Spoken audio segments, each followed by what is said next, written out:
এই হচ্ছে আমাদের বাড়ির মা। চলে এসেছি আজকে আমার বৌদির বাড়িতে পুজো। দেখো ঢোকার মুখেই এই বৌদির বাড়ি, এটা ঢুকছি তো সবটাই তোমাদের সাথে শেয়ার করব। চলো যাচ্ছি, এখন ছাদে যেতে হবে কারণ ছাদেই হয়েছে প্যান্ডেল, সেখানেই আছে মা। তো চলো, এই হচ্ছে বৌদির মেয়ে, তার সাথে দেখা হয়ে গেল, কথা হয়ে গেল। এবার যাচ্ছি ওপরের দিকে। তো মিষ্টি নিয়ে নিয়েছি আর তোমাদের তো গামলিটা দেখিয়েছিলাম, সেইটা নিয়ে নিয়েছি। তো চলো ছাদে যাই, ঠাকুরটাকে দেখো। এই হচ্ছে ছাদ, ছাদের মধ্যে হচ্ছে মায়ের পুজো, মানে সবে জোগাড়জাটি হচ্ছে, এখনও পুজো আরম্ভ হয়নি। পুজো আরম্ভ হতে দেরি আছে। তো আগেই আমাদের এখানে শেতলা পুজো হয়, তারপরে মায়ের কালী পুজোতে বসে। তো চলো আমরা সবাই মিলে শেতলা পুজোর জন্যই বেরাচ্ছি। তো দেখো সব কিছু নিয়ে নিয়েছি শেতলা পুজোর জন্য। আর যেরকম পুজো হয় বরণ ডালা নিয়ে, সমস্ত কিছু নিয়ে, আখ নিয়ে, যা যা যা লাগে, যা যা নিয়ম আছে সব কিছু নিয়ে আমরা চলে যাচ্ছি এখন পুজো দেওয়ার উদ্দেশ্যে, মানে শীতলা মন্দিরে। ওখানের পুজো শেষ না হওয়া পর্যন্ত ঘরের পুজো দেওয়া যায় না। তো আগের ভিডিওতে তোমরা শীতলা মন্দির দেখেছিলে, চলো এবার দেখাচ্ছি। চলো শীতলা মন্দির, এই হচ্ছে আমাদের শীতলা মন্দির, অনেক বহু পুরনো শীতলা মন্দির এখানে।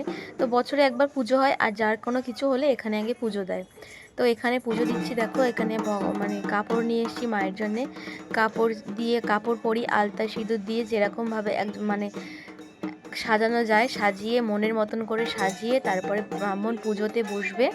পুজো বসলে, পুজো শেষ করলে তারপরে আমরা পুজো দিতে যাবো, কালী পুজো মেন পুজোতে বসবে। তো দেখো সবাই মিলে ঠাকুরমশাই শান্তির জল ছড়িয়ে দিচ্ছে। আর এই কাপড়, মাকে কাপড় পরানো হচ্ছে, প্রতিবার বেনারসি পরানো হয়, তো এই বছর কাপড়টা একটু অন্যরকম নেওয়া হয়েছে মায়ের জন্য। তো মাকে পুরোপুরি সাজানো হয়ে গেছে, এবার আলতা সিঁদুর দেওয়ার পালা হচ্ছে, মানে আলতা সিঁদুর মাকে পরিয়ে দেওয়া হচ্ছে।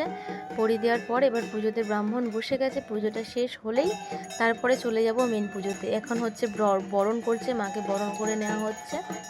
আর দেখতেই পাচ্ছ অনেক লোকজন এসছে, আর বাকি লোকজন আছে সব ওই ঘরে, মানে মায়ের কাছে, কালী মায়ের কাছে আছে।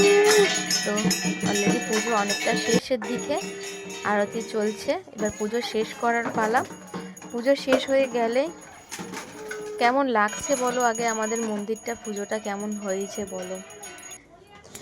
এই দেখো খিচুড়ি প্রসাদ, রাত্রিবেলা এটাই সব খাওয়া হবে, মানে খিচুড়ি আর তরকারি। আর কালী পুজোর ব্লগটা তোমাদের পরে শেয়ার করব। আজকের মতন এখানেই টাটা।